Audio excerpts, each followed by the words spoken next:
观众朋友，大家好，欢迎收看3月24日 AM 新闻，我是嘉豪。今发生什么大事代，头先就来报现在。伫今日下晡有2台 F-52战机对台东做发了后所烧弄，虽然飞行官有逃生，不过一个送到病院救无回来，一个当在搜查当中。国内的 AZ 疫苗今仔开始做再去苏贞昌加陈时中也去到台大病院做代师，目标就是要安定民心。可能是因为天气一声变过伤冷的关系，透早有民众身体无爽快，煞跋落去火车月台，好加在无生命危险。伫今日下晡有2架 F-52战斗机对台东志航基地起飞了后，无到40分钟久就消失伫外海。搜救中心表示讲，这2架战斗机应该是烧弄才来摔落海的，其中一位细路的飞行官有伫海面甲找到，不过经过抢救，犹原是救无回来。另外一位细破的飞行官目前还搁咧继续搜救当中。国传出 F-52战斗机事故意外，2架 F-52的战斗机日下晡为台东志航基地起飞。训练无到40分钟，就消失伫离旭海渔港东边1.4海里的海面。根据国防部提供的资料，下晡2点半，4架 F-52战斗机执行一般例行性飞行的训练。不过36分钟了后，2架飞行机哪像伫空中烧弄，全安尼跋落海。国家搜救指挥中心接到通报了后，派乌鹰直升机伫海边找人，也那海巡的船啊，嘛随出动到救人。我们目前所掌握的讯息就是这2架下午从志航基地起飞的例行性的训练的任务。那目前所掌握的讯息是在飞行当中可能有疑似擦撞的一个状况啊。目前在雷达光点上面是有消失的一个状况。国防部表示，这2架飞行机的驾驶是上尉潘英俊，28岁，飞行机编号5286，是空军军官学校104年班；中尉罗尚华，飞行机编号5287，106年班。为因2个人的人面册，当看到因才结婚无偌久，而且罗尚华是2礼拜前才打结婚，潘英俊是结婚5个月。因的亲戚朋友拢希望因会当平安倒转来。搜救这方面，我们希望能够在尽快的时间能够有好的消息。那截至目前为止，针对整个全班的状况，我想空军正在收整相关的资讯。下晡4点外，警方伫台26线73公里的所在，发现一个飞行线，还有飞行机的座椅。4点半左右，乌鹰直升机伫海顶找到罗尚华，不过人是失去意识，随送去台东马街病院急救。搜救人员嘛持续伫咧找找潘英俊的下落。真侪空军的同袍嘛赶去病院，大家拢真烦恼，伫咧急诊遐等，希望会当有好消息。不过医生伫咧5点45分的时阵，宣告伊救无回来。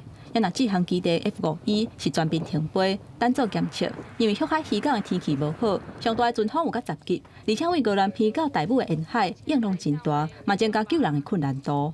记者综合报道。讲到今仔下晡有2台对台东志航基地起飞的 F-52单座战机，伫咧进行训练的时阵，2架煞来烧弄。虽然讲飞行员有随跳离开这个飞行机来逃生，目前这 F-52的战机也拢全部宣布停飞。这个意外有专家认为讲，可能是环境造成意外几率较大。不过 F-52这款的战机已经使用超过40年啊，有人认为讲，就要全部换掉，才来确保安全。空军证实，21日下晡2架为台东志航基地起飞的 F-52单座战机，伫例行训练时遇到2名飞行员跳伞逃生。目前战机已经全面停飞。前空军副司令张延廷认为，面对伫执行任务时，真可能因为动态驾驶、分层气流这环境因素，发生遇到的风险。整个飞机是动态，33度空间，飞机的时候有时候转弯、有上升、有下降、有盘旋，而且还有气流。还有空中有没有云层，它的因素、它的客观的环境变化很多。那在步行队的这飞行员都比较之前，他们只是上位，飞行时间不多，飞行经验也不多，那这样子的风险是比较高的。不过，伫顶一摆 F-52失事计无到5个月，去年10月29日，志航基地飞官朱冠鹏因战机动机失效对海不幸殉职。F-52F 是台湾第一种家己组装生产的喷射战斗机，1974年第一只出厂。不过近20年来已经发生8件失事意外，2001年2架 F-52F 伫宜兰发生意外，3名飞官失联。2009年 F-5F 战机伫澎湖空对地炸射训练时失事，2名飞官殉职。国界一直传出应该互老旧的 F-51F 型战机退役的声音。因为它是2架单座机在空中发生空中的这个互撞，所以看起来跟基建方面的问题应该是不大啦。如果按照原先这个期程那个洋基国造的话，现在大概已经在已经在进行交机作业。不过政府决定要改为国际国造，然后因此多增加了研发这个时程嘛。主管网事故发生了后，迄个时阵的国防部长严德发下令，和 F5行政机停飞做体检，也表示等到新教练机2021年开始量产了后，会伫3年内完成战机汰换。目前这项基地是全国唯一部署 F5E/F 型的基地。这摆事故中的其中一架战机，也是去年12月才完成修检。这摆事故意外确实的原因，爱搁调查。记者综合报道。咱继续来关心国内疫情消息。国内头一批 AZ 疫苗已经送到各地头的责任病院啊，今仔日也开始要注入。行政院长苏贞昌和卫福部长陈时中，早起7点40的时阵，就伫咧台大病院注头一档的 AZ 疫苗。新北市长侯友宜早起就在向中央来发声，讲要予新北市精选医护人员的疫苗，目前数量依然是不够的。恭喜院长，我们完成台湾第1例的施打。巧大埔公行政院长苏贞昌早起7点40分，伫台大病院注 AZ 新冠疫苗第1档，也是全台湾第1针，也是政治人物的第1针。打针的地方并没有任何疼痛的感觉，身体也没有任何酸痛的感觉。经过30分钟的休息，现在状况良好。近来在欧盟有一些的事件，会不会影响民众对于施打疫苗的信心？所以就建议说，应该有一些指标人物，能够出来建立民众的信心。卫福部长陈时中也对伫后壁注，不过因为甲国外元首专程转播无共，两位政治官员的注射画面是由官方所翕的甲提供。针对有人质疑注假写，陈时中解说无必要加注。到下晡，苏贞昌甲总统蔡英文共同出席颁奖活动，两个人阁无坐电梯行楼梯到3楼会场。苏贞昌体力感觉袂歹，对外界认为讲总统甲副总统应该模仿国外元首公开注疫苗来做模范，但是中是建议应该爱支持咱国产的疫苗。只要任何对于台湾防疫工作有正面帮助的总统、副总统一直都很乐意的配合。那一旦这个国产疫苗研发成功之后，当然愿意以实际行动来支持哦。那两位政府官员注疫苗，也有一寡专职病院院长也带医护团队来注疫苗。只不过新北市阿东病院早起8点开始注，原本想讲是全台湾第1支，结果苏院长提早20分，也引起外界伫要讲有比较的意思。新北市长侯友宜认为向先注不重要，坦白承认分配的剂量也无够。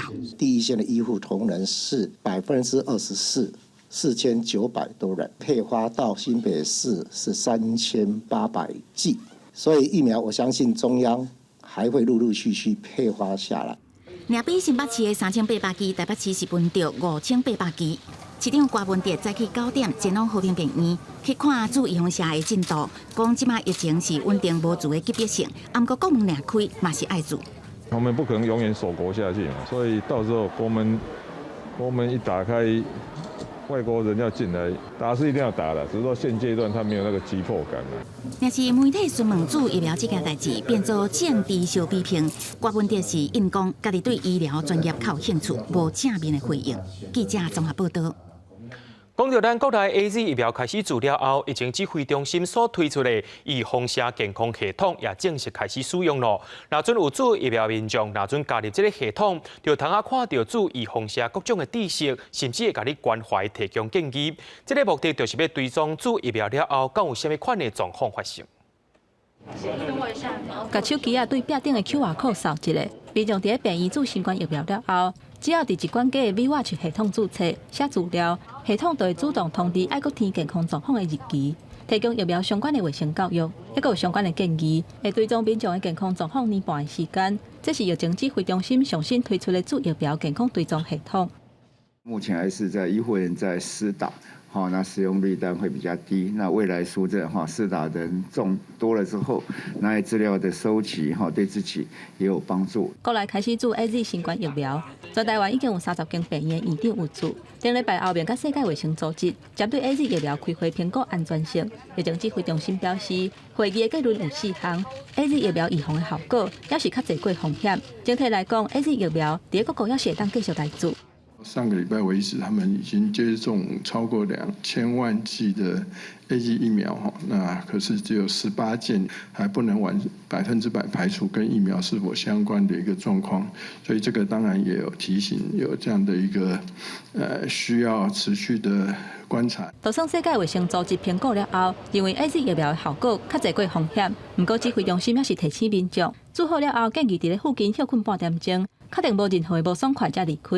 若有使用抗血小板的药啊、抗凝血药啊，或者是凝血功能有过样的人，注射的所在都要饲2分钟，避免出血。若有发烧超过48点钟，严重过敏的反应，或者是注疫苗了后14天内出现喘气有困难、胸坎痛、腹肚痛、目睭蒙雾、持续出血、皮肤无缘无故的乌青等等，拢要赶紧去互医生看。是打了之后，那有可能就是接种部位的红肿热痛哦。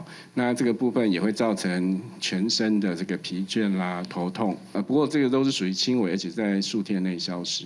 在注疫苗进前，若是知影本身对疫苗的成分有严重的过敏，就无建议注疫苗。若有咧食避孕的药啊，或者是咧做荷尔蒙治疗的人，就先莫注。若有发烧、急性中度的症头，等病情稳定了后才来注。另外，免疫功能较无好的人，疫苗的保护力相对会较弱淡薄啊。也若本身是有心的人，搁伫咧病院照顾医师的病例，像这种高感染风险的人，会当经过医师的评估才来注。也若长伫咧饲养的妇人人，注了后也是会当持续饲养。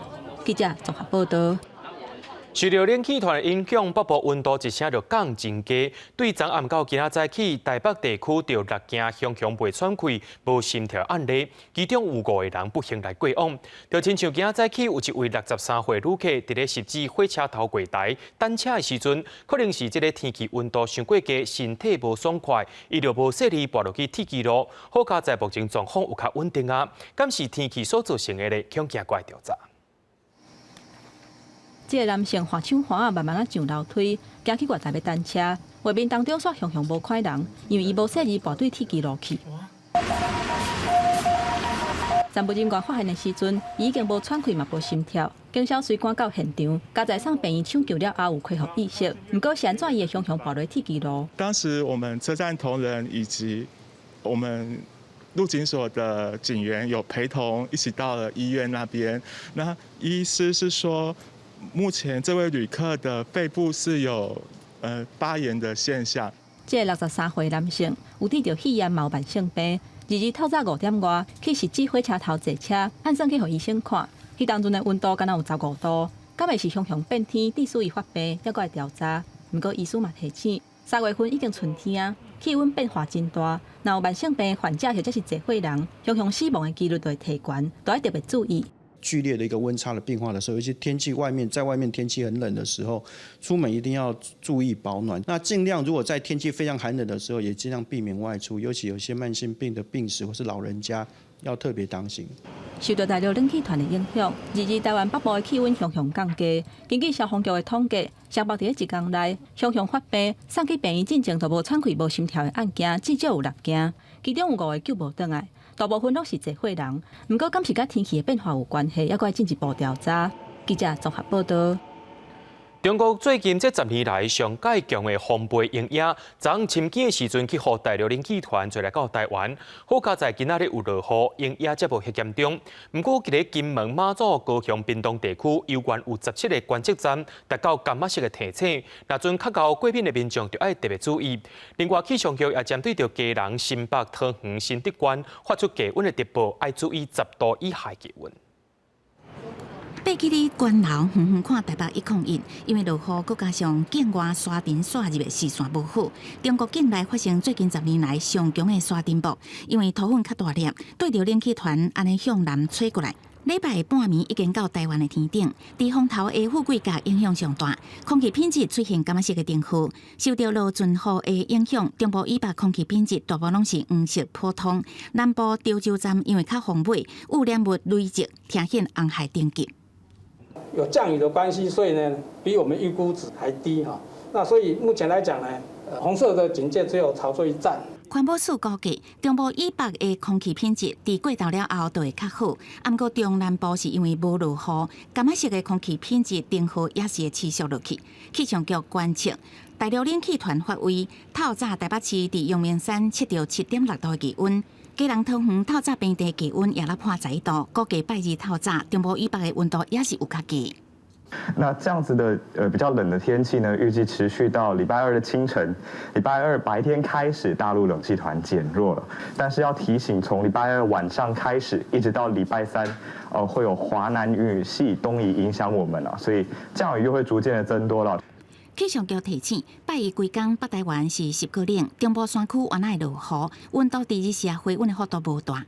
拜日暗到拜三早，落雨区域扩大到中南部，但是属有短暂阵雨的天气，对空环现象帮助有限。若是拜三下晡开始，各地天气会渐渐回温，变做较好天。记者综合报道。对着阮的镜头来看在地上大条，讲到阿里山森林火灾，对顶礼拜四到今已经算是第5天了。今下晡总算甲全部的火拢拍花。这回火灾面积大约有1.6公顷的林地，就摄影师对半空中翕火灾过后的情形，本地是正青翠的山坪，即马煞变做是一大乌乌啊。空翕机为天顶飞过，会影响阿里山公路磅坑顶悬烧甲规片臭大，顶悬甲下边的山壁规个烧甲规片变大土，甲边青林林的森林形成强烈的对比。家己阿里山18下晡发生森林火灾，虽然火控制伫一定的范围内，不过一直到22下晡火灾发生第5天，最后2位火星才总算拍花。点的时候已经报控制了。好，那在刚才的3点20分。那已经都全部清理完毕，那目前还留待这个工作站同仁在现场监控，防范死灰复燃。因为火灾地点四周围拢是竹林甲草坡地，火炭甲真紧，佮加上地势真惊，较歹救水线，至少着火要拍花较无简单。5天拢总442人次拍火，火炭拢总1.6公顷。21加入一个摄影师用空拍镜头，看到火烧阿里山真使人惊吓的镜头。现场看其实是蛮大的，他们都在监控中啊。其实落石都会掉下来啊，他们都会有这边就是安排交管让人家过啊。你开车经过的时候，他会先看一下上面看有没有落石，没有就赶快叫你赶快过这样子。阿里山公路68至69公里受到大火甲救灾影响，前几天也捌进行交通管制，目前是已经全线双向通车。不过因为山坪也佫有石头会放落来，林管处提醒要前往阿里山赏火的民众，经过这个路段爱快速通过，唔通停留，以免发生危险。记者综合报道。南投的日月潭目前也当咧欠水，因为水位变低，一寡码头就无方便游客出入。日月潭风景管理处甲业者讨论了后，决定对4月初开始要甲条雾、天宫这2个码头暂时关起来。另外，伫咧屏东的凉山水墙，因为欠水，这个水墙也是愈来愈细降。游客到南投日月潭观光真久无落雨，水位一直下降。目前水位降到737公尺，原本要互游客坐船的引桥也出现真大落差，辛苦行。老大人甲囡仔爬起爬落真正难，也真危险。机关处决定为4月初1开始，先将条雾甲天宫2个码头关起来。毕竟一堆老年人这样走还是比较风调会比较可靠一点。为了游客的安全，以及游客的服务等多方的考量，那研商之后一个结论就是，在4月1号要先暂时关闭玄光跟朝雾码头。日管处表示，关这2个码头了后，船只依然会去，只是未停靠，予游客落船。规期开放的伊达邵码头也只存一个坐船的铺排，水下码头维持4个铺排营运，了后看水位变化，检讨码头营运。另外，无落雨也后屏东有名的凉山水墙，水存真少，甲以前壮观的景象无同，互不少山友感觉真可惜。他需要等到差5月或是梅雨季节过来，然后6、7月、7、8月那时候水很大，因为现在是枯水期，那可能进到就是最后第3层瀑布，看不到那个壮观的瀑布的景象。那有提醒游客，就是有这样的情形，那请他们确认之后再买票。物管处表示，凉山水墙伫淡水期的水量本来就是，只是今年较长时间无落雨，所以水量比以前较少。这波大陆冷气团除了互气温下降，也带来落雨。石门水库22早起赶紧做人工净化作业。水利署表示，只要适合净化条件出现，人工净化作业团队马上启动，希望引河水库加一点仔水。记者综合报道。伫咧云林斗六的云林国小，对拜六暗时到呾，已经有300多位老师甲学生出现吐过流的症头。目前已经有75个人去互医生看，学校也赶紧通报教育处甲卫生局，决定讲今仔日要停课一天，校园就要进行大消毒。讲到这阵群聚感染的原因，也当咧调查。消毒药剂来来回回喷袂煞，云林县云林国小礼拜一全校大消毒，不管是教室也是顶下卡，连负责煮营养午餐的中央灶卡也拢全部清洗消毒。云林国小因为1月2天有数百个师生出现吐甲落瀉症状，学校决定礼拜停课一天。礼拜天的清晨，我们发觉到孩子的身体不适的状况比较多一点，所以我们在昨天下午也透过相关的卫生单位、教育处人员，包含我们现学校端的相关的危机处理小组们，我们大家会议决议，为了让孩子能够有一个最健康的身体来学校学习，那为了让所有家长能够安心。学校表示，为顶礼拜六到礼拜日陆续接到家长通报，学生身体无舒适，而且人愈来愈多。经过通报管互动器，礼拜一停课消毒。根据云林县卫生局的统计，目前有症状学生有340多人，老师是有28人，实际看医生的人数是75人。我们是朝向这个所谓的病毒感染跟的一个检体采检跟食物两方面，我们都是同时并行来做这个采检的，留作一个检体的一个动作。那今天会再针对厨工的部分会再做一个检体的一个采检。云林县卫生局表示，无排除是诺罗病毒或者是等下病毒感染引起的，不过因为两种的部分症状真共款，还阁进一步检验。顶礼拜营养午餐已经采样化验，一礼拜了后才有结果。因为学生身体状况慢慢恢复，校园也完成消毒，学校宣布礼拜二会恢复正常上课。记者综合报道。国际上要紧，头起先咱来关心全世界疫情。伫咧巴基斯坦总理10月接触中国所生产的武汉肺炎疫苗了后，却出现伫咧治疗后第2天宣布来确诊咯。官方表示讲，总理可能是咧做疫苗进前就已经染病啊。巴基斯坦总理伊姆兰汗20周确诊感染新冠病毒，各大报纸用头版报道。较早是板球明星，今年68岁，确诊前2天，也就是18早主由中国国药集团所研发生产的新冠疫苗。伊姆兰汗的发言人吉尔表示，目前有小可发烧、咳嗽这个症头。伊强调，新冠疫苗爱注几个礼拜了后，身体才有可能有免疫力，呼吁大家莫感觉疫苗无效。资讯部长法拉兹也甲媒体表示，伊姆兰汗可能伫注疫苗进前就感染嘛，反对疫苗无效的讲法。बुरी खबर है, उनको अल्लाह ताला जल्द सेहत दे। बाकी कोरोना पाकिस्तान में चूँकि पिछले साल से फैल रहा है, तो बीइंग प्राइम मिनिस्टर उनकी एक हिसाब से ज़्यादा जिम्मेवारी बनती है कि वो ज़्यादा खुद भी एहतियात करें और इस चीज़ को प्रमोट करें कि लोग भी उसको एहतियात करें।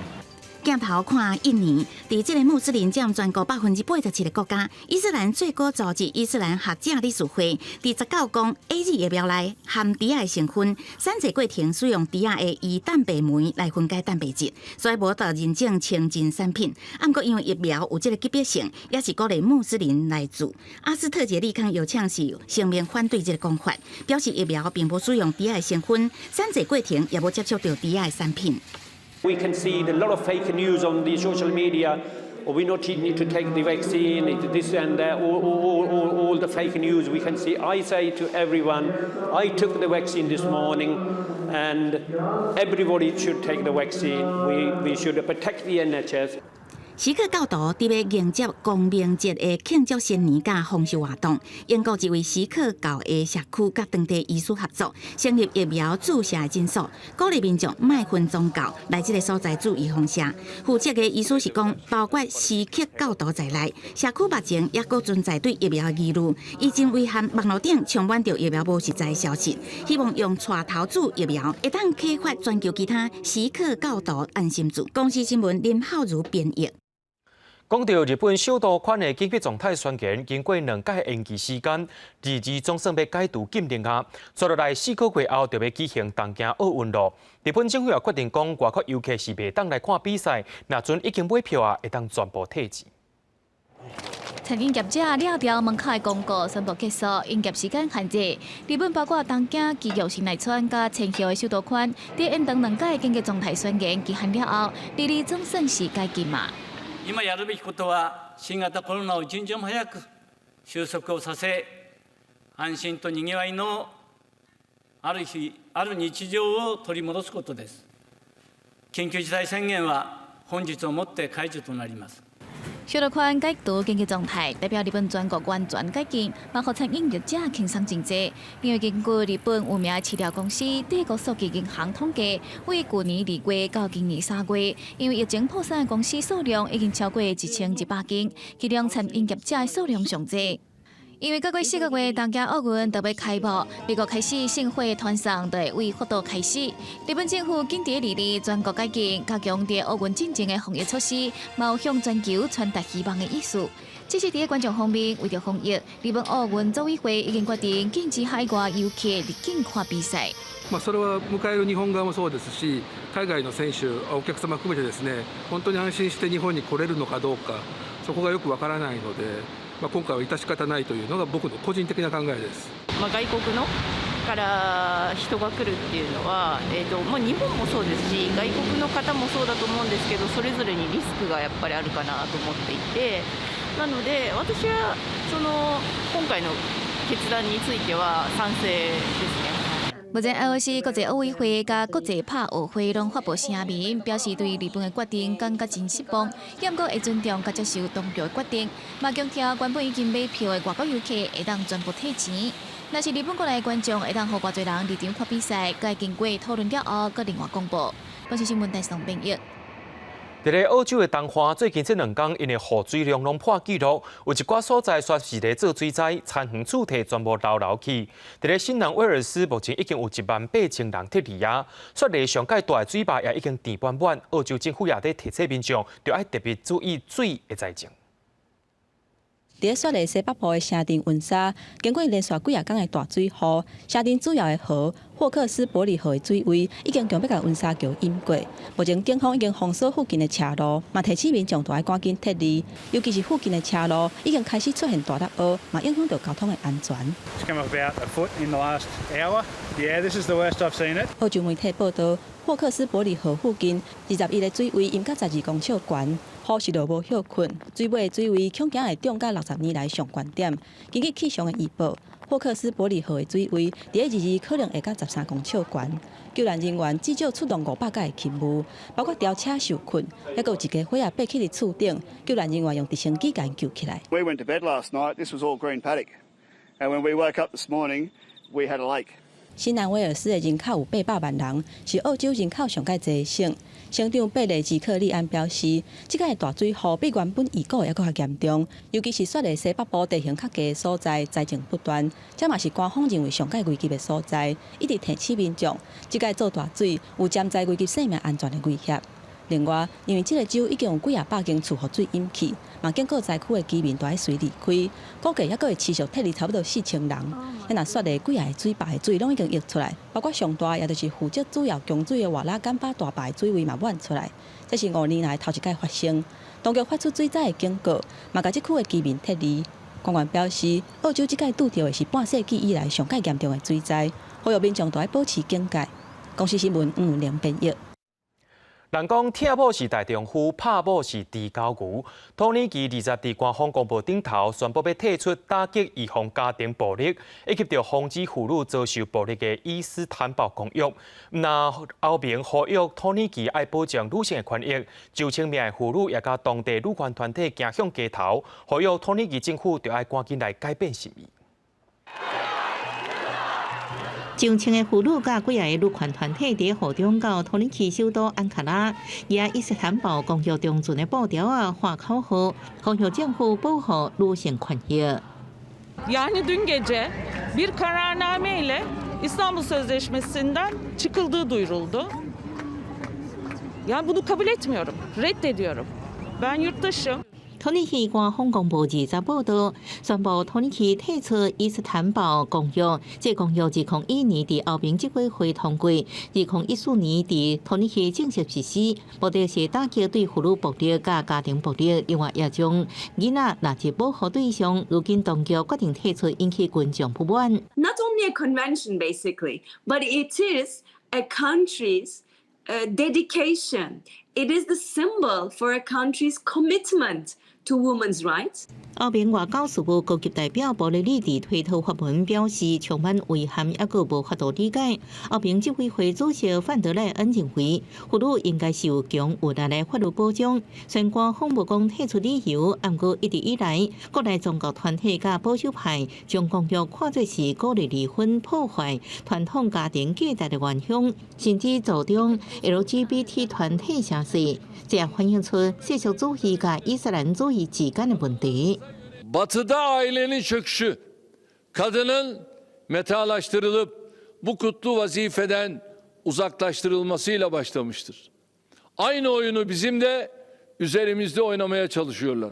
根据当地女权团体统计，土耳其最近这几年女性互人谋杀案件每年提悬，敢若是去年有409名妇女互人谋杀，今年1月到即马已经发生77件。即马退出公约，恐惊互女性沦为二等公民，人权退步，也可能冲击土耳其加入欧盟的进度。公视新闻王碧文报道。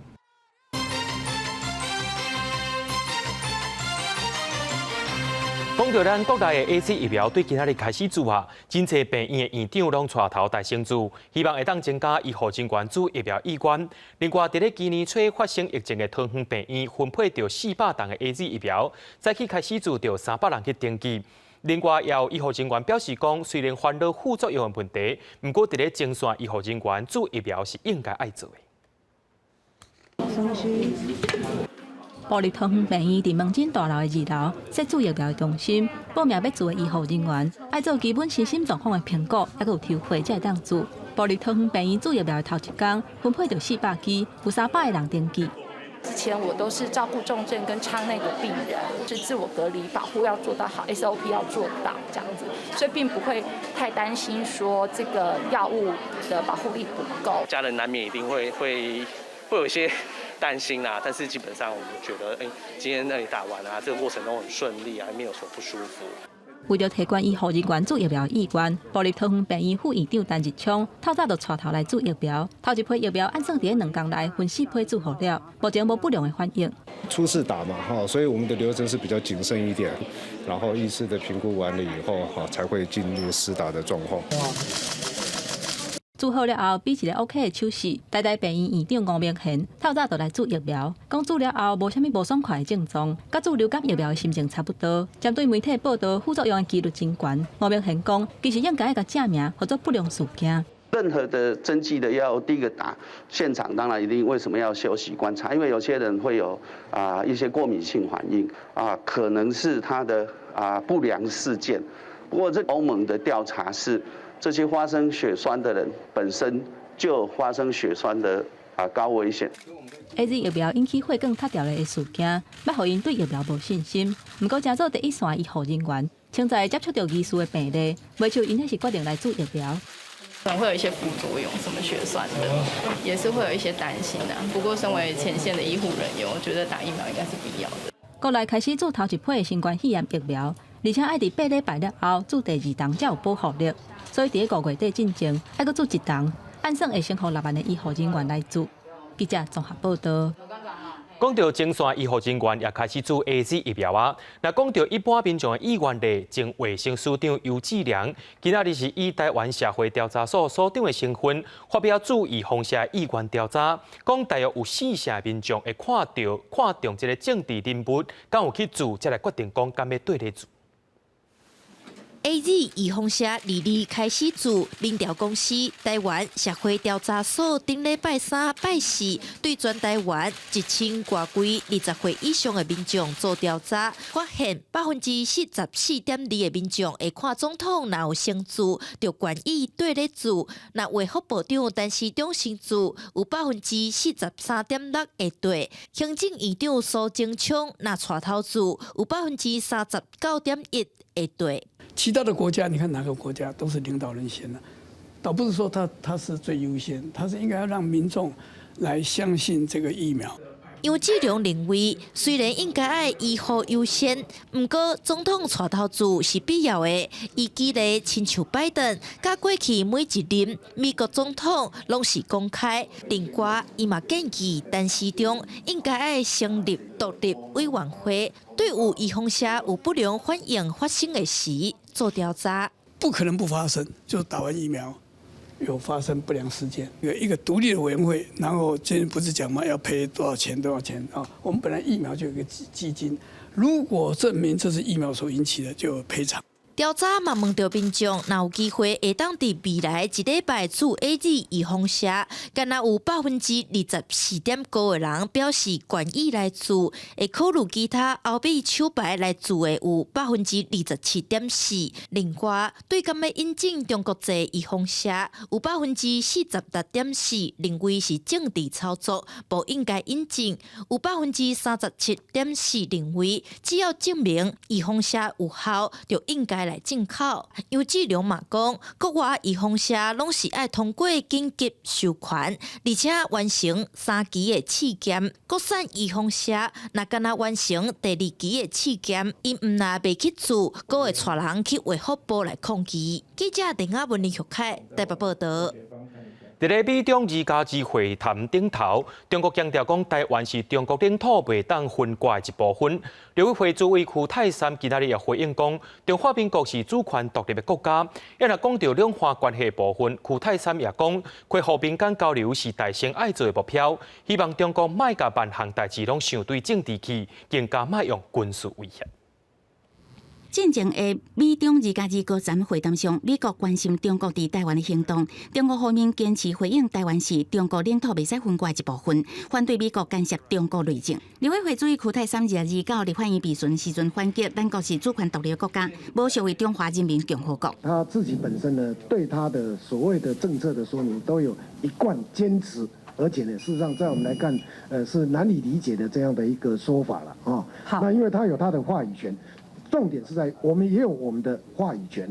中华民国呢是一个主权独立的国家。第二个呢，台湾从来就不是中华人民共和国的一部分。不过，国台办国发新闻稿回呛讲，牵涉到中国主权甲领土完整这个问题，必须由全中国人民决定。也个建告民进党政府卖偷换概念，进行无为独立的挑拨。邱泰山上任了后所提出的理念，好亲像也无法度互两岸和谐。伊坦白讲，民进党政府伫对中国的关系上确实有不足，不过希望两岸往善以理解。务实的方向努力，呼吁中国卖设立政治规范，卖对待军事威胁。如果对岸呢，他一定要强加框架，一定要这个军事威胁，那我相信，在这样的一个前提之下，两岸的这个协商呢，其实是一个不公平，也不厚道，也没有必要。另外，陆委会任命的香港办事处长，因为香港政府无法签证，到即卖也未到任。咱驻港澳人员也面临无法度延长签证，驻港澳单位敢若剩10个人的状况。外界质疑台港澳关系恐惊无法度像较早。邱泰山指出，这是香港单方面做出不合理的处理，会持续甲香港沟通。若是人权工作者李明铁，和中国关满4年，目前状况不明。邱泰山是讲，今年初李明铁有写批予伊的妈妈，可能甲家后也无联络。不过李明铁健康的状况是也会使。记者综合报道。伫咧去年有12位香港人本地要偷渡来到台湾，却去互中国海警抓到，送到中国去审判。其中8个人今仔日伫深圳服刑期满，今仔日也对中国移送到香港警署。不过，这官司恐惊是无遐尼简单就来结束，甚至有人违反国安法参与反送中运动，恐惊这阵人会搁再受入审问。早起10点半，一台乌色警车载偷渡的香港人李友贤到天水围警署。香港媒体指出，李友贤进前伫香港被控告勾结外国势力，违反国安法，等于香港了后也犹太审讯。一旦被定罪，李友贤恐惊面临终身监禁。国安处高级警司李桂华也伫现场指挥。下晡差不多3点半，阁有第2批警车到位，偷渡香港人士拢冚乌布押入警署。有警方嘅電單車啦，咁後面就相信係咧。載住12個人嘅七人車，咁就樓下都有啲市民咧，咁就係大叫聲援聽到。警署外有未少民众声援示威者王阿婆披英国国旗伫栏杆挂 SAFE12香港人偷渡案，其中李宇轩、郑子豪、严文谦等8人伫中国审判，以偷越边境罪起诉，判刑最加7个月，罚1万人民币。其他7个人虽然无牵涉到国安法，不过因为参加反送中，也是被控告攻击警察、暴动这个刑责，而且等去香港了后，会互警方扣押。那么显然，反送中还有这些偷渡者，他的行为就彰显标举着他就是不爱这个中华人民共和国，或者是不爱中国共产党。觉得他们在这个时候呢，被遣送回香港，整个大的气候是对他们是不利的啦。学者分析，北京改制香港选举了后，香港政府以爱国者治港为目标，这个时阵偷渡香港人移送回去香港会更加不利。12偷渡香港人其他4个人，郑启仁也甲焦应如，因为组织他人偷越边境罪判搁较重，分别入监3年甲2年。2个人还搁伫咧深圳服刑，也搁有2个未成年人去年认罪无被起诉，其他因为还搁有案件关伫咧香港郑教授所管辖的家园。记者综合报道。伫今仔日下晡发生 F51战斗机的2只无人机伫半空中相撞，泄落大海以外，地属着飞行官罗尚华，虽然有甲人找到，不过送到病院也是救无回来。另外一位飞行官潘永顺也搁伫咧找找当中。等下赶紧来看空军暗时所举行的记者会，说明因上新的搜救情形。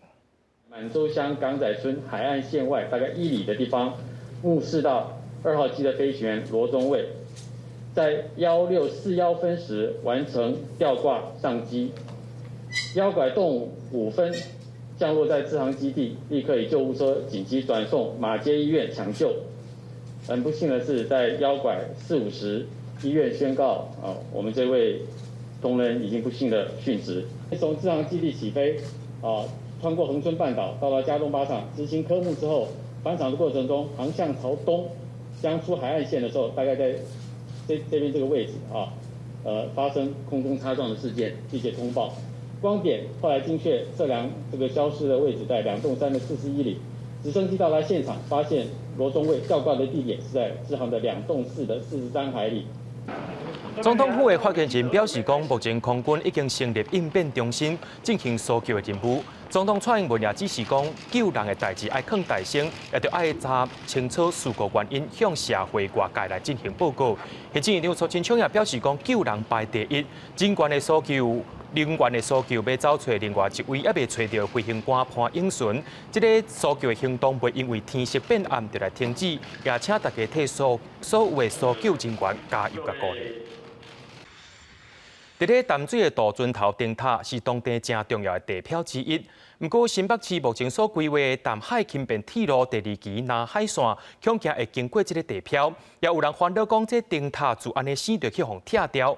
当地文书工作者近日正式提出历史建筑的申请，希望会当把这个灯塔保留落来。伫淡水大船头边的大船头灯塔，高13公尺，前身是一支时代灯漂，引导淡水港船只航行。民国40年改起了后，变身铁塔形式，头壳顶会发出红光，是船只出入港口的指引。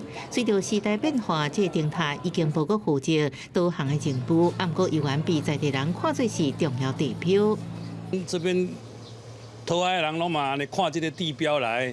对哦，你即摆那个迁走，你就根本就无啊，对哦，淡水就没有了啊。它就是淡水渡船头的地标，你要把它移去哪里？你移走，不管你移到哪里，它就不是淡水渡船头的地标了。这灯塔拄伫新北市财运局目前推动的淡海轻轨第2期南海线计划路线顶悬，可能会被拆掉。进前新北市财运局到当地会勘，引起当地文书工作者不满，反对轻轨进入，因为轻轨不一定带来人潮，不过破坏大船头广场美景。各规级灯塔已经正式提出国际历史建筑相关申请，希望保留灯塔。提报作为文物的保存，那么这个地方。如果是把它破坏或者是移置，那么具有历史定位，那就不再存在。新北市财运局发表声明回应，最近办理灯塔会勘，只是要确认管理单位不过会尊重民间团体提出的文化资产申请。目前淡海轻轨第2期南海线调好按推动，不过宽差、计划修正甲基本设计等拢也无完成定限。记者综合报道。伫咧南投仁爱乡的岛大国小，为着要互囡仔了解到洗涤族人的生活形态，特别请部落的时代伫咧学校的空地起一个古早的娘村甲看台，也招真侪部落的少年家来斗相共，希望讲甲这个建筑的技术甲文化会当继续传承落去。一边用锅咧煮茶，另外一边用叉仔伫茶顶悬挖出要用来接水的坑。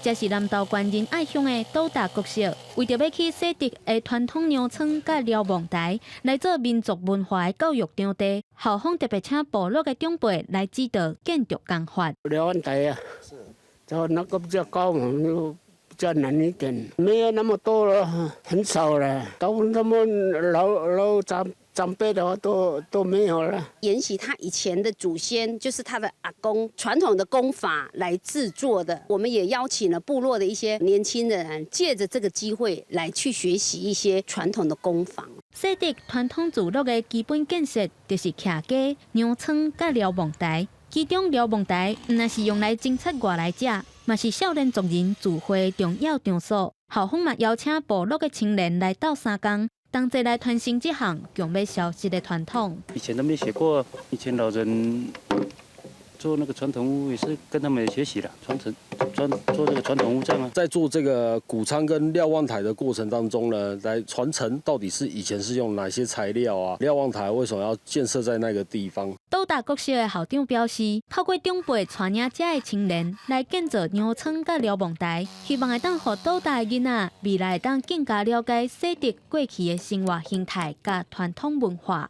记者综合报道。因为疫情的关系，真正民众拢无法度出国，颠倒是伫咧国内旅游会当找找到咱台湾的特色，重新搁再来了解。今晚要来甲观众朋友小解一个好所在，逐档的屏东热带博物馆拢有彩色的稻仔田，是上界城人捌的。今年是由新农奖得主林清源设计，伊本身也是东港的下埔人，伊嘛伫家己的社区设计一幅图，邀请民众有闲的时阵，会当去东港行行看看哩。一大片青金金的稻仔田，中有彩色的稻仔，画出农家的故事。有无用咧做事的农民，屏东的特产连雾鼎鼎。这幅美丽的稻仔画，毋是伫屏东的热带博览会，是伫东港的下埔社区。设计者嘛是新农奖的得主林清源，望用这幅图，请更较侪人来了解屏东。这是一种推广迄先一个甚种互地方有一个小可景点人看呢。吼，愈侪人会当知影吼，咱屏东有介侪有特色的吼，就是讲咱下埔社区，还有咱的兰州糖厂。兰州糖厂即卖嘛是有一个亮点，就是讲阮遐有种一个12生肖。彩色稻仔田的研发者林清源，本身就是东港下埔人，伊的这项创意伫屏东的热带博览会穿起来。即便伫伊家己的故乡设计步步丰收这幅图，毋但甲社区装塔甲真特别，嘛要互更较侪人知影，这项技术是对下埔来的。伫即个社区来种，就是讲吼，希望会当搁互较侪外口的人知影讲，社区社区有出产好米，搁有染污以外，所有的咱的技术人才拢送伫咱的下埔社区。这项甲大自然合作的作品，毋但伫当年的热带博览会看得到，林清源的团队嘛伫屏东侪所在拢开始咧创作，望声搁较侪人去屏东行踏。记者综合报道。现代科技新产品无塑胶人冠精神，教育部今仔日颁发国家奖座主持人、国家产学大使和学术奖。今年的学术奖得奖者当中，有一位是台大地质系吴一鸣教授所研发的批波警报器，会当伫大地当所发生的进程5秒至8秒发出警告。毋那这个伫咧台湾已经有咧使用咯，即嘛推广到有地动风险的国家去啊。台湾位伫环太平洋地震带，常常发生地动。台湾大学地质科学的吴一鸣教授研发出会当提早预警的批波警报系统，毋但伫台湾的中小学、科学园区，捷运有广泛的应用，嘛输出到世界各国。阮是这有疆界的科学家，咱就是希望讲，因这种的像缅甸啦，还是讲像伫印尼或者是。我若去尼泊尔嘛，捌去不丹，因迄种所在吼，经济无咱遮好，因的厝都当然无遮好，地人来会就较严重，咱就会使甲咱的经验甲伊推广去迄种所在。另外，伫国际正出名的脑科学研究专家江安世教授，伊甲团队发表的鬼子神全脑神经网络图谱，透过透明的组织来看基因的表现，对大脑运作研究有真大帮助。我们就发明了一个科技，让生物的组织变成纯净透明的。那你基因的表达用荧光会放荧光的蛋白质来表达特定基因的表达，你就可以看到那个每一个不同的基因表达在身体的不同的细胞，因为其他的细胞都透明的了。担任颁奖人的总统蔡英文也指出，为新冠肺炎疫情爆发到研发疫苗，相信大家拢会当感受到研究者对世界的重要性甲贡献。立法院嘛，当咧审议教育部对产业合作提出的创新条例草案，希望透过企业资源扩大学校的研发能量。我们希望透过适度的松绑法规，让产学之间可以建立长期的合作关系。来稳定培育国家重点领域所需要的人才，让学术研究更能带动产业的发展。今年的国家讲座主持人奖拢总有7位得奖人，国家产学大师有3位得奖人，有10位学术奖的得奖人，分别伫人文艺术、数学甲自然科学、生物、工程应用等等的无同领域有丰富的研究。蔡英文嘛讲，做研究是一条真辛苦的路，政府会继续努力，和每一位研究者更较侪支持。记者杨淑静、谢桂林台北报道。台南市有几个的民间团体伫今仔日召开记者会，因呼吁公司台基大总部就要刷对起成功大学，结合在地学术加文化优势，进行产业加学术的合作。台基大也表示讲，目前无总部要刷入南的计划，不过要当咧规划要筹备南部制作中心，南部的地点也拢伫咧考虑当中。恭喜台基大！台南市议员甲台文界代表发口号，邀请公司台基大甲总部迁徙来台南。成功大学台文系教授郑伟文表示，台南会当讲是台基文化的首都，公司台基大总部若徙来台南，对推动国家语言的发展有真大的帮助。台文系边啊，这本来就一个空地吼，是这大楼有定地，啊，这个所在那会当甲各个公司大家规划的这时阵呢，会当促进这个产学合作啊。学校啊，佮甲咱这产业界，会当共同来合作，啊，当培养新的这台语的这人才。受到邀请来参加的台语文学团体代表，拢认为台南是全国发展台语文化上久的所在。台语大总部若设伫台南，会当提升台语文化的保存甲发展。台南市文化局嘛讲，进前市府就邀请公司落南来会勘，即马城台嘛愿意提供土地，因认为无其他城市的条件会比台南更较好。若是要讲。什么腔拢无重要，但是伫人口的比例内底，台语台应该是设伫台语台较生活、有较接近的所在，这就是南台湾，尤其是台南。我相信黄市长也是新闻处也是文化局，我拢绝对从咱在座这前辈甲议员，咱共同来推动，希望讲早一日。互咱这公共电视台、台语台，包括语言发展中心，拢会当落脚台南市这个所在。台南各界是真期待，不过公司台语台表示，总部若要迁徙去下港，毋是台语台各方面会当决定的代志。你若整个台语台迁去南部吼，不管是多一个所在吼，这是应该是国家的政策问题，这也毋是讲我台语台当决定，吼，甚至讲嘛是要当时要有讨论过。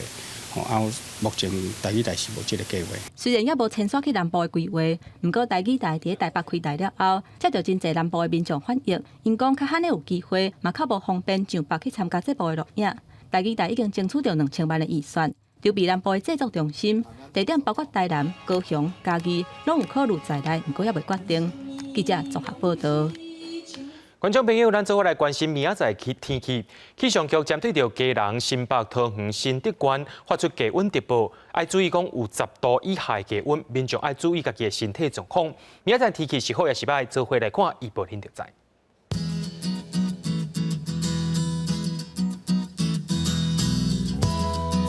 北部地区对12度到22度。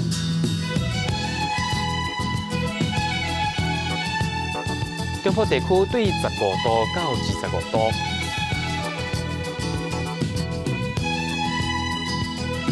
南部地区对16度到26度。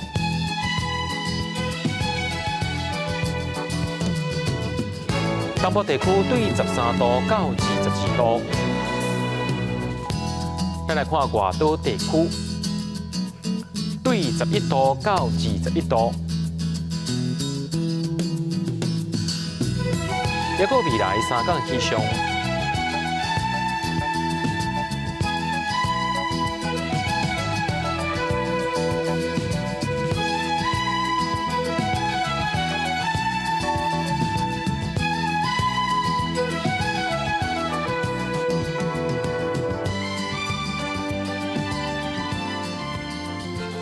感谢各位观众朋友收看今日 AM 新闻，我是嘉豪，咱马仔同个时间再会。